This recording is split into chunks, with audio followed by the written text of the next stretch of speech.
ಸ್ನೇಹಿತರೆ ನಮಸ್ಕಾರ.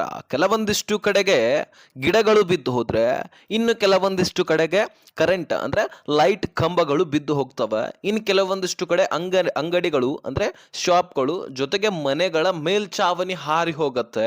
ಇದರೆಲ್ಲದರ ನಡುವೆ ಒಂದು ವಿಡಿಯೋ ಇಡೀ ದೇಶದಾದ್ಯಂತಹ ವೈರಲ್ ಆಗ್ತಾ ಇದೆ, ಇಡೀ ದೇಶವನ್ನೇ ನಡುಗಿಸ್ತಾ ಇದೆ.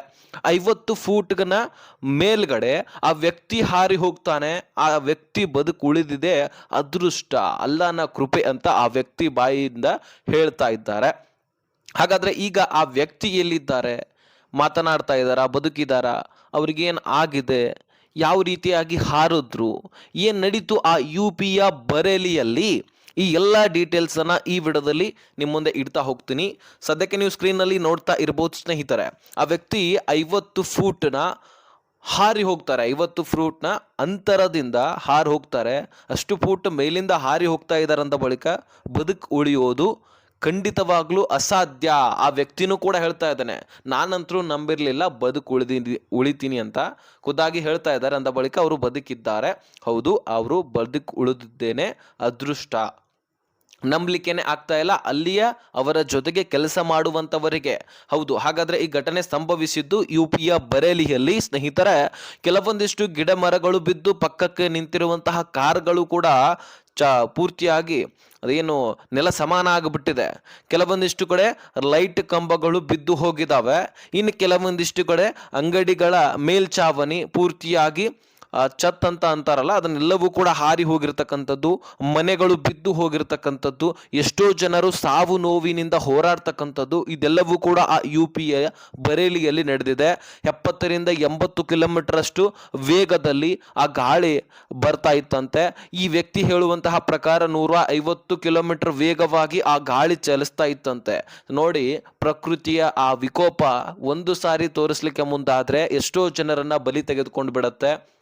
ಇದು ನಾವು ಸದ್ಯಕ್ಕೆ ಕಣ್ಣಾರೆ ಕಾಣ್ತಾ ಇದ್ದೀವಿ. ಇಡೀ ದೇಶವನ್ನೇ ನಡುಗಿಸುವಂತಹ ಒಂದು ವಿಡಿಯೋ ಇಡೀ ದೇಶದಾದ್ಯಂತಹ ವೈರಲ್ ಆಗ್ತಾನೆ ಇದೆ. ಸೊ ಆ ವ್ಯಕ್ತಿ ಕೊನೆಯದಾಗಿ ಬದುಕುಳಿದಿದ್ದಾರೆ. ಒಂದು ಈಗ ತೆನೆ ಉತ್ಪಾದನೆ ಮಾಡ್ತಾರಲ್ವಾ, ಸೊ ಗೊಂಜಾಳ ಅಂತ ನಾವು ಕರಿತೀವಿ. ಆ ಒಂದು ಹೊಲದಲ್ಲಿ ನೀರು ನಿಂತ್ಕೊಂಡಿತ್ತಂತೆ. ಆ ಒಂದು ಹೊಲದಲ್ಲಿ ಹೋಗಿ ಇವರು ಬಿದ್ದಿದ್ದಾರೆ.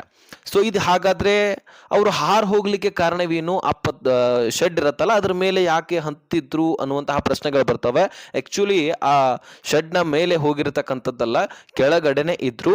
ಆದ್ರೆ ಆ ವೇಗವಾಗಿ ಚಲಿಸ್ತಕ್ಕಂತಹ ಗಾಳಿ ಇದೆಯಲ್ಲ, ಸುಂಟರ ಗಾಳಿ, ಆ ವೇಗದಿಂದಾಗಿ ಅವರ ಜೊತೆಗಿರ್ತಕ್ಕಂಥವರು 3 ಜನ ವ್ಯಕ್ತಿಗಳಿದ್ರಂತೆ, 4 ಜನ ವ್ಯಕ್ತಿಗಳು. ಅವರು ಕೂಡ ಇಲ್ಲೇ ನಿಂತ್ಕೊಳ್ಳಿ ಚಾಚಾ ಅಂತ ಹೇಳಿದ್ರಂತೆ. ಸೊ ಅಲ್ಲಿ ಕಂಬಗಳಿರ್ತವೆ, ಕಾಲಮ್ಗಳು. ಸೊ ಅದಕ್ಕೆ ಹಗ್ಗದಿಂದ ಕಟ್ಕೊಳ್ಳಿ, ಸೇಫ್ ಆಗಿರ್ತೀವಿ, ಅಷ್ಟೊಂದು ವೇಗವಾಗಿ ಚಲಿಸ್ತಾ ಇತ್ತಂತೆ. ವ್ಯಕ್ತಿನೇ ಹಾರು ಹೋಗುವಂಥದ್ದು, ಕಟ್ಕೊಳ್ಳಿ ಅಂತ ಹೇಳ್ತಾರಂತೆ ಕಂಬಕ್ಕೆ. ಇವರು ಕಟ್ಕೊಳ್ಳುವಂತಹ ಸಂದರ್ಭದಲ್ಲಿ ಅವರು ಕೂಡ ಕಟ್ಕೊಂಡಿರ್ತಾರೆ. ಆದರೆ ಆ ಶೆಡ್ನಲ್ಲಿ ಇರ್ತಕ್ಕಂಥವರು ಉಳಿತಾರೆ. ಆದರೆ ಇವರು ಕಟ್ಕೊಂಡಿರ್ತಾರಲ್ಲ, ಆ ಕಟ್ಟುಕೊಂಡಿರ್ತಕ್ಕಂತಹ ಹಗ್ಗ ಹರಿದು ಇವರು ಜೊತೆಗೆ ಒಂದು ಶೆಡ್ ಇರತ್ತಲ್ಲ, ಎಲ್ಲವೂ ಕೂಡಿ ಹಾರಿ ಹೋಗುತ್ತೆ. ಆ ಶೆಡ್ ಬಿದ್ದಾದ ತಕ್ಷಣ ಇವರು ಕೆಳಗಡೆ ಬೀಳ್ತಾರೆ. 50 ಫೂಟ್ ಅಂತರದಲ್ಲಿ ಇವರು ಹಾರಿರ್ತಾರಂತೆ. ಆ ಕೆಳಗಡೆ ಇರ್ತಕ್ಕಂತಹ ಒಂದು ಸಾಮಾನ್ಯವಾದ ನೆಲ ಇದ್ರೆ ಅಥವಾ ಕಲ್ಲುಗಳಿದ್ರೆ ಬದುಕುಳಿಯುವುದು ಖಂಡಿತವಾಗ್ಲೂ ನಿಶ್ಚಿತ. ಇದು ಸಾಧ್ಯನೇ ಇರ್ತಾ ಇರಲಿಲ್ಲ. ಅದು ಹೊಲ ಆಗಿರ್ತಕ್ಕಂತಹ ಕಾರಣಕ್ಕಾಗಿ ಅದರಲ್ಲಿ ನೀರು ನಿಂತ್ಕೊಂಡಿತ್ತಂತೆ. ಸೊ ಹೀಗಾದ ಕಾರಣಕ್ಕಾಗಿ ಇವರು ಬದುಕುಳಿದಿದ್ದಾರೆ. ಸದ್ಯಕ್ಕೆ ಅಷ್ಟೊಂದು ಏನು ಗಾಯವೇನಾಗಿಲ್ಲ. ಬಿದ್ದ ತಕ್ಷಣ ಅವರಿಗೆ ಪ್ರಜ್ಞೆನೇ ಇರಲಿಲ್ಲ ಅಂತೆ ಕೆಲವೊಂದಿಷ್ಟು ಕ್ಷಣ. ಸೊ ಎದ್ದಾದ ತಕ್ಷಣ ಸ್ಥಳೀಯರು ಬಂದು ಆಸ್ಪತ್ರೆಗೆ ದಾಖಲು ಮಾಡಿದ್ದಾರೆ. ತದನಂತರ ಅವರಿಗೆ ಎಲ್ಲವೂ ಕೂಡ ಜ್ಞಾನ ಬಂದು ಅರಿವೆಯನ್ನ ಬದಲಾಯಿಸಿ, ಯಾಕಂದ್ರೆ ತೊಯ್ದು ಹೋಗಿತ್ತೆಲ್ಲವೂ ಕೂಡ ಕೊಳಚೆಯಿಂದ ಬಳಿಕ ನಿಂತ್ಕೊಂಡಿರ್ತಕ್ಕಂತಹ ನೀರಿನಲ್ಲಿ ಎಲ್ಲವೂ ಕೂಡ ಕಲೆ ಬಿದ್ದಿದ್ವು. ಅದೆಲ್ಲ ಚೇಂಜ್ ಮಾಡಿಕೊಂಡು ಆಸ್ಪತ್ರೆಗೆ ದಾಖಲೆ ಮಾಡಿ ಸದ್ಯಕ್ಕೆ ಚಿಕಿತ್ಸೆಯನ್ನು ತೆಗೆದುಕೊಳ್ತಾ ಇದ್ದಾರೆ. ಅವ್ರು ಹೇಳಿರ್ತಕ್ಕಂತಹ ಮಾಹಿತಿ ನಾನು ಮುಂದೆ ಇಟ್ಟಿದ್ದೀನಿ ಈಗ ಆಲ್ರೆಡಿ. ಯಾಕಂದರೆ ಅವರೇ ಈಗ ಲೈಟ್ ಕಂಬಕ್ಕೆ ಕಾಲಮ್ ಇರ್ತವೆ, ಅದಕ್ಕೆ ಕಟ್ಕೊಳ್ಬೇಕು, ಇದೆಲ್ಲವೂ ಕೂಡ ವಿಚಾರವನ್ನು ಅವರೇ ಹೇಳಿದ್ರಂತೆ. 50 ಫೂಟ್ ಮೇಲ್ಗಡೆ ಹಾರಿದ್ದು ಕೂಡ ಅವರೇ ಹೇಳಿದ್ದು. ಅವರು ಖುದ್ದಾಗಿ ಹೇಳ್ತಾ ಇದ್ದಾರೆ, ನಾನು ಬದುಕುಳಿದಿದ್ದೇ ಆಶ್ಚರ್ಯ, ಅಲ್ಲಾನ ಕೃಪೆ, ಅಲ್ಲಾನ ಮರ್ಜಿ ಅಂತ. ಒಂದು ಮಾತನ್ನ ಹೇಳ್ತಾ ಇದ್ದಾರೆ, ದೇವರ ಕೃಪೆ ಅಂತ ಹೇಳ್ತಾ ಇದ್ದಾರೆ. ಸ್ಥಳೀಯರು ಈ ಒಂದು ಆಗ್ತಕ್ಕಂತಹ ಘಟನೆಯನ್ನ ವಿಡಿಯೋ ರೆಕಾರ್ಡ್ ನ ಮಾಡ್ಕೊಂಡಿದ್ದಾರೆ. ಈ ವಿಡಿಯೋ ಏನು ವೈರಲ್ ಆಗ್ತಾ ಇದೆ ಅಂತ ಹೇಳಲಿಕ್ಕೆ ಸಾಧ್ಯ ಇಲ್ಲ.